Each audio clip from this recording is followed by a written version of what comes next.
الشیطان الرجیم بسم اللہ الرحمن الرحیم۔ میرا نام محمد منیب حسن ہے اور میں ایرٹ ایگریکلچر یونیورسٹی کا ایک اسٹوڈنٹ ہوں۔ میرا میجر ایگرونومی ہے، سیمسٹر 8۔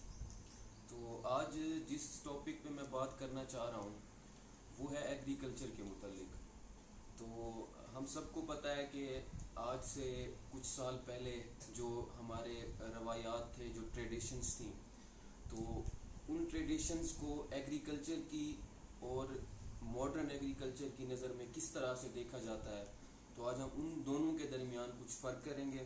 تو my topic is traditional and modern agriculture.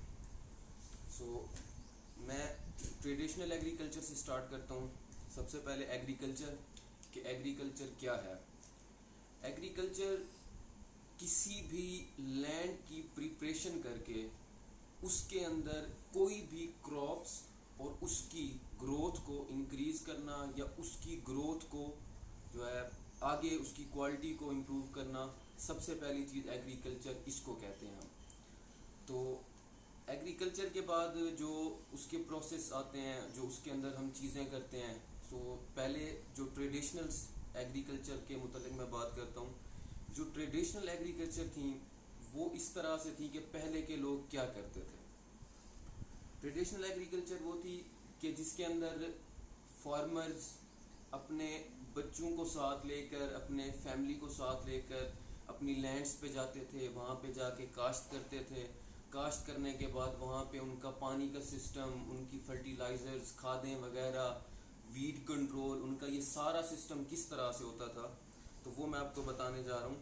سب سے پہلے ایگریکلچر کے ٹریڈیشنز کے اندر، ٹریڈیشنل ایگریکلچر کے متعلق میں آپ کو یہ بتا دوں کہ ٹریڈیشنل ایگریکلچر ایک واحد وہ چیز ہے جس کے اندر نہ کوئی آج کی ایسی ٹیکنیک موجود تھی، نہ کوئی اس طرح کا روبوٹک امپلیمنٹ موجود تھا، نہ کوئی ایسی مشینری موجود تھی جس کے اندر ہمارا جیسا اب ماڈرن ایگریکلچر کے اندر کام گھنٹوں سے منٹوں میں ہو جاتا ہے۔ اس ٹائم پہ اس طرح کا کوئی سین نہیں تھا۔ لوگ فارمرز جو تھے، کسان جو تھے، وہ اپنی فیملیز کے ساتھ جاتے تھے اپنی لینڈز پہ، اپنی زمینوں پہ، وہاں پہ جا کے کاشت کرتے تھے، وہاں پہ جا کے اپنا ٹائم سپینڈ کرتے تھے۔ تو سب سے پہلے ہم کاشت کی طرف جاتے ہیں کہ سب سے پہلے وہ بلکہ زمین کی پریپریشن وہ کیسے کرتے تھے۔ تو زمین کی پریپریشن کے لیے ان کے پاس جانور موجود ہوتے تھے، جن جانوروں کے ساتھ اکثر اوقات وہ لکڑی کے کچھ جو ہم جن کو ڈسک ہیروز کہتے ہیں اور جو ہل لگانے والی چیزیں ہوتی ہیں، تو ان کے ساتھ وہ اپنی بیل، گائے، ان چیزوں کی مدد سے اس لینڈ کو پریپیئر کرتے تھے۔ اس کے بعد اس کی سیڈ بیڈ کرتے تھے، اس کو لیول کرنے کے لیے اس ٹائم بھی وہ انہی جانوروں کا استعمال کرتے تھے، اور ہاتھ سے بنی ہوئی جو خاص طور پہ لکڑی کی جو ہوتی تھی چیزیں، ان کے ساتھ وہ اپنی لینڈ کو پریپیئر کرتے تھے۔ لینڈ پریپیئر کرنے کے بعد جب وہ کاشت کرنے لگتے تھے، کاشت کا طریقہ ان کا یہ ہوتا تھا جب وہ بیج بوتے تھے، تو اس ٹائم پہ ہمارے پاس ڈرل مشینیں ہیں جس کے ذریعے ہم سیڈز کو ڈرل کر دیتے ہیں لینڈ کے اندر۔ لیکن اس ٹائم ان کا جو مین تھا، ان کے پاس جو چیز تھی، ان کے پاس یہ چیز تو نہیں تھی، تو وہ اس ٹائم پہ اپنے ہاتھ سے اس سیڈز کو جو ہے نا زمین کے اندر بوتے تھے۔ اس کے بعد جو ہے نا ان کو پانی دیتے تھے۔ اب پانی کا نظام، اریگیشن کا نظام اس ٹائم یہ ہوتا تھا کہ کنویں ہوتے تھے۔ کنویں کی مدد سے یا پھر کوئی کسی کے فارمر کی زمین کے ساتھ کوئی نہر گزر رہی ہو یا کوئی اس طرح کا پانی کا کوئی ایسا سسٹم وہاں سے گزر رہا ہو، وہاں سے وہ ایک لائن لیتے تھے پانی کی، اور لائن لینے کے بعد وہ اپنی لینڈز کو اریگیٹ کرتے تھے۔ اس کے علاوہ جو دوسرا ان کا پروسیس تھا اریگیشن کا، وہ یہ تھا کہ کنویں سے پانی نکالتے تھے۔ وہ انہوں نے ایک مشین سی بنائی ہوتی تھی جو مطلب پانی کو جو ہے نا تھرو آؤٹ کرتی تھی لینڈز کی طرف۔ تو ان کا اریگیشن کا سسٹم یہ ہوتا تھا۔ اس کے بعد ہم آ جاتے ہیں اس کی فرٹیلائزرز یا اس کی جو ڈیزیزز کی کنٹرولز یا ویڈز کی کنٹرولز پہ۔ تو ڈیزیزز کی کنٹرولز ان کی یہ ہوتی تھی کہ اس ٹائم پہ اتنا ہیوی میٹیریل، یوریا، فرٹیلائزرز یا پیسٹی موجود نہیں تھے، تو وہ زیادہ تر کیا استعمال کرتے تھے کہ جو بھینس کا یا کوئی بھی اینیملز کا جو ایک مطلب گوبر وغیرہ یہ چیزیں ہوتی ہیں، ان کو وہ یوٹیلائز کرتے تھے اور ان کی مدد سے جو ہے نا اپنی لینڈ کو ڈیزیزز سے پروٹیکٹ کرتے تھے. اس کے علاوہ اگلی بات جو ہے وہ یہ ہے کہ بھئی وہ اگلا پروسیس کیا کرتے تھے. اگلا پروسیس وہ یہ کرتے تھے ویڈس کے کنٹرول کے حوالے سے. ویڈس کو کنٹرول کرنے کے لیے وہ ان کے پاس کوئی ایسی مشینری نہیں تھی, کوئی ایسا پروسیس نہیں تھا جس کے ذریعے وہ جلدی سے جو ہے نا اپنی ایک لینڈ کو ویڈس کے حملے سے بچا سکیں, ان کے اٹیک سے. اور اس ٹائم پہ وہ ہینڈ پکنگ سے جو ہے نا ویڈس کنٹرول کرتے تھے. تو اس کے علاوہ کوئی ایسا کیمیکل نہیں تھا اس ٹائم جس کی وجہ سے وہ ان کو ویڈس کو ختم کر سکیں. تو اس کے بعد جب آخری پروسیس آتا ہے ان کا ٹریڈیشنل ایگریکلچر کا, تو وہ یہ ہے کہ جب وہ اس کو ہارویسٹ کرتے تھے, کوئی بھی کراپ کوئی بھی فصل اگاتے تھے اس کو ہارویسٹ کرتے تھے, تو اکثر ان کے پاس نائف یا سیکل, جس کو ہم عام زبان میں یہاں پہ داتری کہتے ہیں, تو اس کی مدد سے جو ہے نا وہ اپنی فصلوں کو کاٹتے تھے. فصلوں کو کاٹنے کے بعد جو بیج نکالتے تھے, مطلب جو سائلیج وغیرہ جو باقی چیزیں فورج وغیرہ وہ الگ کرتے تھے اور سیڈز کو الگ کرتے تھے. تو ان کے لیے بھی ان کے پاس ایک سمپل سی مشینری ہوتی تھی, کوئی ایسی ماڈرن ٹیکنالوجی نہیں ہوتی تھی جس کی مدد سے وہ کرتے, جو مطلب سیڈز اور فورج کو اگر الگ کرتے.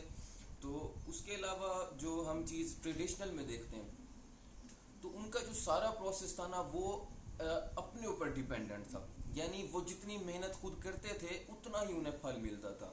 تو اس ٹائم پہ نہ کوئی ایسی مشینری تھی, نہ کوئی ایسا جو ہے سین تھا کہ وہ ہر کام کو آسانی سے کر سکیں, ان کو مشکلات ہوتی تھیں. تو اس لیے ٹریڈیشنل ایگریکلچر کو ہم بڑے ہی اہم طریقے سے دیکھتے ہیں, کیونکہ آج بھی فارمرز ایسے بھی ہیں پاکستان کے اندر جو کہ اپنی ٹریڈیشنز کے ذریعے اپنی فصلوں کو بہتر سے بہترین بنا دیتے ہیں.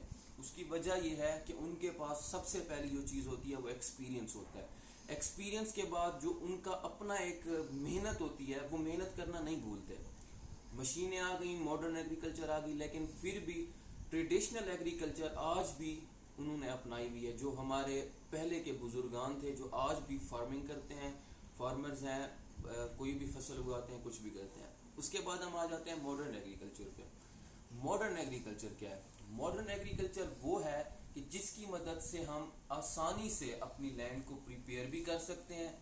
فرٹیلائزرز, سیڈز وغیرہ, اس کی کوالٹی, ڈیزیزز کا control, weeds management, threshing, total process جو ہے نا آج جو ماڈرن ایگریکلچر کے اندر آ گیا ہے وہ سارا کا سارا مشینری کے اوپر ہے. تو سب سے پہلے ہم دیکھتے ہیں کہ جو ٹریکٹرز یوز ہوتے ہیں, ہیوی مشینری ٹریکٹرز یوز کیے جاتے ہیں ماڈرن ایگریکلچر کے اندر اپنی لینڈ کو پریپیئر کرنے کے لیے, ان کو ڈرل کرنے کے لیے, ان کو سیدھا کرنے کے لیے, تو اس کے بعد ہل وغیرہ چلانے کے لیے. تو اس کے بعد جو ہے اگر ڈیزیزز پہ آ جائیں یا کاشت پہ آ جائیں تو کاشت کے لیے سیڈ بیڈ مشینز ہیں, ڈرل مشینز ہیں, جن کی وجہ سے وہ سیڈز کو زمین میں بوتے ہیں جتنی بھی گہرائی پہ بونا چاہیں. تو اس کے لیے مشینریز موجود ہیں.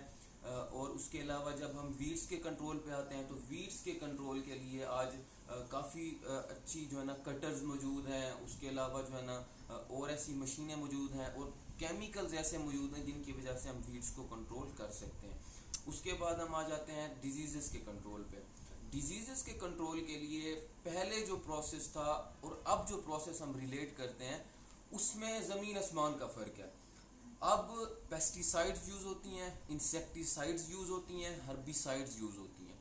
ان کی مدد سے ہم ڈیزیزز کو کنٹرول کرتے ہیں. کوئی بھی ایسی بیماری, کوئی بھی ایسا ڈیزیز اگر فصل پہ اٹیک کرتا ہے تو اس کے لیے ہم سپرے کرتے ہیں, فنجی سائڈ, انسیکٹی سائڈ, پیسٹی سائڈز, ہم یہ چیزیں یوز کرتے ہیں, یوریا کھاد وغیرہ ان چیزوں کا استعمال کرتے ہیں جس کی وجہ سے وہ ڈیزیز کے اوپر کنٹرول ہو جاتا ہے.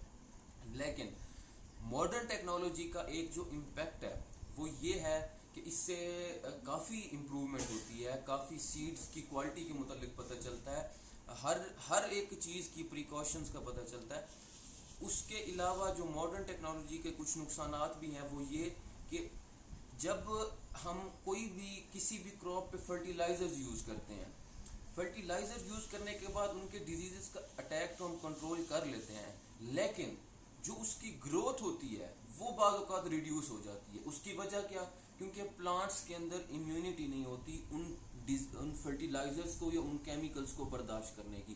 اگر پلانٹس کے اندر لینڈ پریپریشن اچھی ہو, آپ کی سوائل اچھی ہو, اس کے بعد اگر آپ فرٹیلائزرز اپلائی کرتے ہیں تو کافی حد تک چانسز ہوتے ہیں کہ وہ لینڈ بھی اور پلانٹس بھی اتنا بیئر کر جاتے ہیں کہ وہ آگے سیڈ کی کوالٹی بھی اچھی دے دیتے ہیں اور گروتھ بھی اچھی دے دیتے ہیں. لیکن اگر فرٹیلائزرز اپلائی کرنے کے بعد پلانٹس کے اندر امیونٹی نہیں ہے, یا ہم نے اس پلانٹ کا یا جو ہم نے کراپ لگائی ہے اس کی ہم نے ٹیک کیئر نہیں کی, تو اس کے لیے کافی سارے ایشوز ہو جاتے ہیں. وہ ان کی جو ہے نا پلانٹ کی امیونٹی کم ہو جاتی ہے اور پلانٹ مرنا شروع ہو جاتا ہے. اس کے بعد اگلے پروسیس پہ آ جاتے ہیں ماڈرن ٹیکنالوجی کے اندر, ماڈرن ایگریکلچر کے اندر جو کاشت کرنے, اپنا تھریش کرنے کا یا فصل کاٹنے کا جو طریقہ ہے, اس کے لیے تھریشرز موجود ہیں, اس کے لیے ہارویسٹرز موجود ہیں جو کہ گھنٹوں کا کام منٹوں میں بھی کر دیتی ہیں اور دنوں کا کام گھنٹوں میں بھی کر دیتی ہیں, جس کے اندر ہم فوریج کو بھی الگ کر دیتے ہیں, سیڈز کو بھی الگ کر دیتے ہیں, ہارویسٹر کی مدد سے ہم سیڈز کو الگ کر دیتے ہیں. تو یہ جو ساری چیزیں ہیں یہ ماڈرن ایگریکلچر کے اندر ہیں. تو میں آخر میں یہ کہنا چاہوں گا کہ ٹریڈیشنل اور ماڈرن ایگریکلچر, پاکستان ایک زرعی ملک ہے. پاکستان کے اندر تقریباً 80% جو ہے زراعت کی ایک جو ہے نا کام چلتا ہے, زراعت کی جابز یا زراعت کا کام سب سے زیادہ چلتا ہے, اور ہمارا ملک اسی پہ زیادہ تر ڈیپینڈ کرتا ہے. ٹریڈیشنل ایگریکلچر کو بھی اپنانا چاہیے, ماڈرن ایگریکلچر کو بھی اپنانا چاہیے, کیونکہ ٹریڈیشنل ہماری روایات کے مطابق, بزرگوں کے مطابق ایک اچھا عمل ہے, اور ماڈرن ایگریکلچر ہمارے لیے ایک سہولیات کا ذریعہ ہے. تو یہ تھا میرا ٹریڈیشنل اور ماڈرن ایگریکلچر کا schedule. So thank you so much. Allah حافظ.